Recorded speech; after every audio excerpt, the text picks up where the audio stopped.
بسم اللہ الرحمن الرحیم۔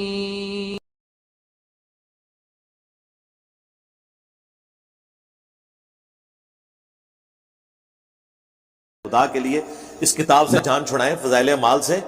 اس کے مقدمے میں شیخ زکریا کاندلوی خود لکھنے ہیں، اور طبیبوں نے یعنی ڈاکٹرز نے کسی بیماری کی وجہ سے، اور وہ بیماری بھی ذہنی تھی، مجھے چند دنوں کے لیے ذہنی کام کرنے سے روک دیا، تو میں نے فرصت کے ان ایام کو غنیمت سمجھا۔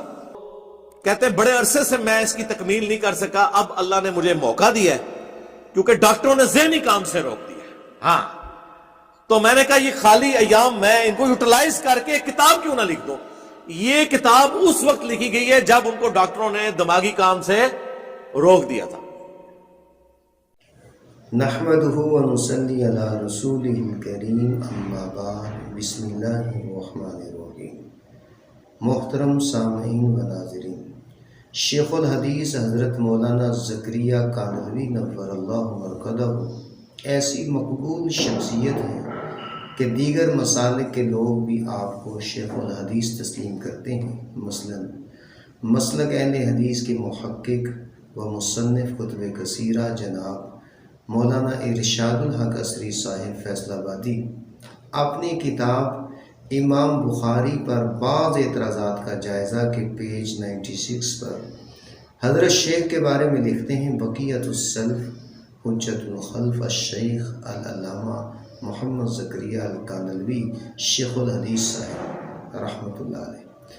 علم النحو کی مشہور کتاب ہدایت النحو میں ایک مشہور مقولہ منقول ہے: یعرف ذا الفضل من کان ذوہ، یعنی ماہر فن کو ماہر فن ہی پہچانتا ہے۔ محترم سامعین، فضائل اعمال میں شیخ الحدیث مولانا زکریا کاندلوی رحمہ اللہ کے 6 رسائل ہیں جو کہ مختلف اوقات میں لکھے گئے۔ رسالہ حکایات صحابہ شوال 1357 ہجری میں لکھا گیا۔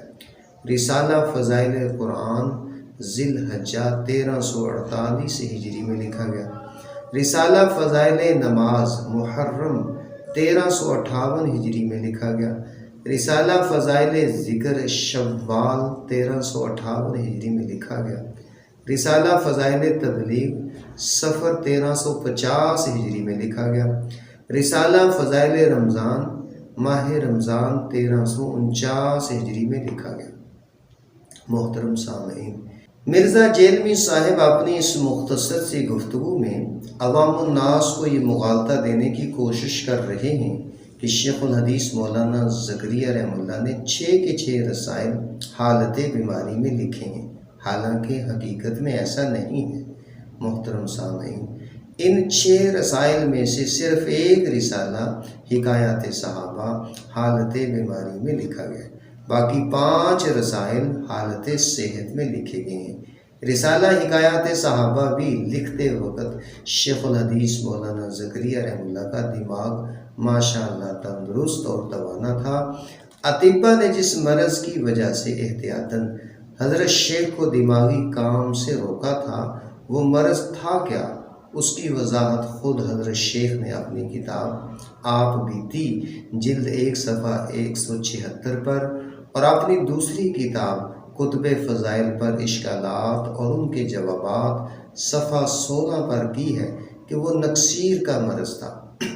مرزا جیلمی صاحب اپنی اس مختصر سی گفتگو میں عوام الناس کو دوسرا مغالطہ دینے کی کوشش کر رہے ہیں کہ شیخ الحدیث مولانا زکریا رحمہ اللہ کا معاذ اللہ دماغی توازن درست نہیں تھا۔ حاشا وکلا، بات تو وہ قابل رد ہوتی ہے جو شریعت کے خلاف ہو اور بے ثبوت ہو، تو ہم مرزا جیلمی صاحب سے پوچھنے میں حق بجانب ہوں گے کہ رسالہ حکایات صحابہ میں کون سی بات ہے جو خلاف شریعت ہے یا بے ثبوت ہے۔ تو پھر مرزا جیلمی صاحب اور ان کے فالورز ہمارے شیخ کی کرامت کا اعتراف کریں کہ انہوں نے حالت بیماری میں اتنا عمدہ رسالہ لکھ دیا، اگر حالت صحت میں ہوتے تو پھر کیسا لکھتے۔ محترم سامعین و ناظرین، آپ نے دیکھا کہ مرزا جیلمی صاحب کی مختصر سی گفتگو میں 2 مغالطے تھے، جبکہ رسول اللہ صلی اللہ علیہ وسلم نے مغالطہ دینے سے منع فرمایا ہے۔ نہا رسول اللہ صلی اللہ علیہ وسلم عن الغلوطات۔ دعوانا ان الحمد للہ رب العالمین.